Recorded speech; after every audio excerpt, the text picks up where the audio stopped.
come on, man. What do you expect at this point? I mean, this is going to be another travesty unfolding in front of our eyes. I mean, the guy he wanted out of that fight. It didn't go his way. I don't even know the guy. I don't know anything about him, but I got to tell you, by the eyeball test, that guy's not looking too good.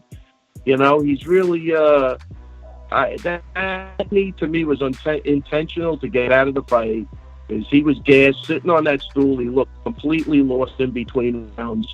And the one thing he doesn't have power, but that's definitely not going to be enough to get him anywhere in this division. You know what I mean? So I think the guy's a lose-lose all the way around. Again, is anybody surprised by that? You know, like I think Stephen Smith said, well, everybody's going to go back and look at, you know, what do you want us to look at? You know, his track record sucks. You know, what, he wants to make something up that he's a good guy? You got to prove it. Actions speak louder than words. Tell me, show me you're a good guy. Do something good.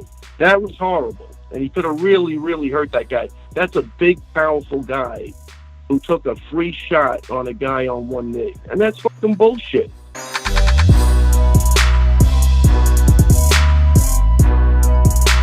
You know, listen, I think the emotions probably got the better of him. I don't think he did that on purpose, but for a lot of people, they looked at that and they said, of course he did that. Right. That was, of course, Greg, he was going to do that. So it was unfortunate. I think that the big thing is this, though.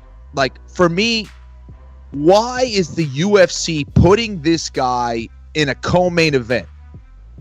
Why? Right. Because of the attention that he gets. It's not because of his fight experience. It's not because they think he's a guy who's going to fight for the belt in one or two fights. Right. So why are you putting this guy in that situation? I don't think it's fair to him, and it's not fair to the other fighters, and it's not fair to anything. Like it did not make sense at all.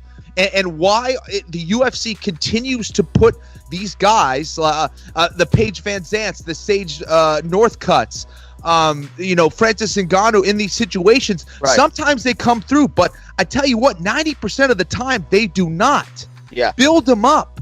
Build these guys up. Why are you putting them in these situations? Now, I think Crowder was the right matchup for the most part, but don't put him in a co-main. I mean, it doesn't make sense. I don't understand where this is coming from or why they're doing this early to a guy in his career.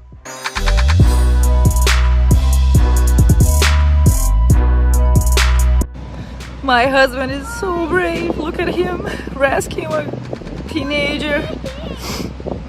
You're awesome, Fabrício. Tu é foda aqui. Acabou de tirar do mar, menino.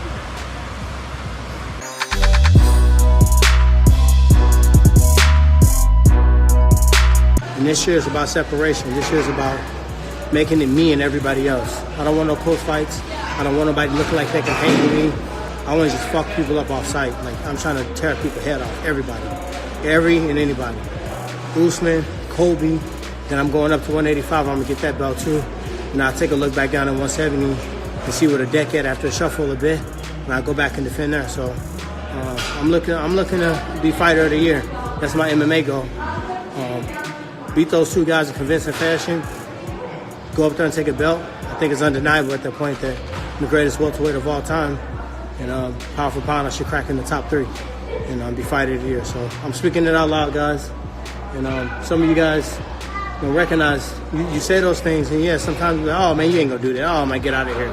Sometimes you gotta really, really, really say it, because now you hold yourself accountable, and you told the world this shit, and you gotta live up to it. And some people will doubt you. They say, oh man, get the fuck out of here. You ain't getting no lead role. And then guess what? You get it, and the motherfucker's face is on the floor. So that's what I do.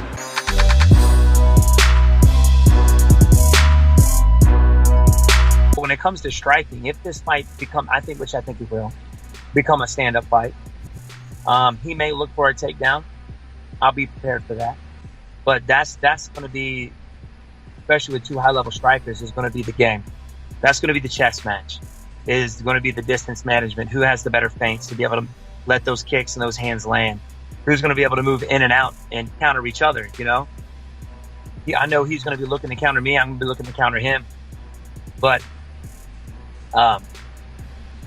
that's what makes this fight so exciting, I think. He's going to be trying to throw his flashy techniques, and I'm going to be doing the same. He's not going to beat me. He's not going to beat me with the flashiness. I love it. I'm getting excited. It's 2 months away, and I'm getting excited. And am I correct in reading that you think you'll finish him in the first round? Did you say that? You know what? I said that it could happen. Yes, that could definitely happen in the first round. I feel like I have more power. I think I have the better striking. If it goes the way I want it to go, it could definitely happen.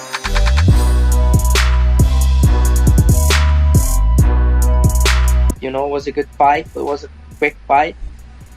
And I just feel a little bit embarrassed, you know, from being at 35 and having our champion going down and losing, you know. Wow, so you actually felt embarrassed that he only lasted 32 seconds. That was the feeling. Yeah, because I'm a 35er and he's going down representing us, and he lost, you know. And I have a lot of friends, 125 pounds. I think the 125 pound division should stick around, and they have a lot of guys, you know. I think Henry, he fought and he was there representing all these guys, you know. But I was kind of cheering for Henry to win. You were cheering for Henry. I'm surprised. I thought maybe you would cheer for your champion to win, so it strengthens the division. Yeah, but he's going down, you know. He had plenty challengers, I think, on the 135, and he went down. He went to take what's from somebody else, and he didn't get it.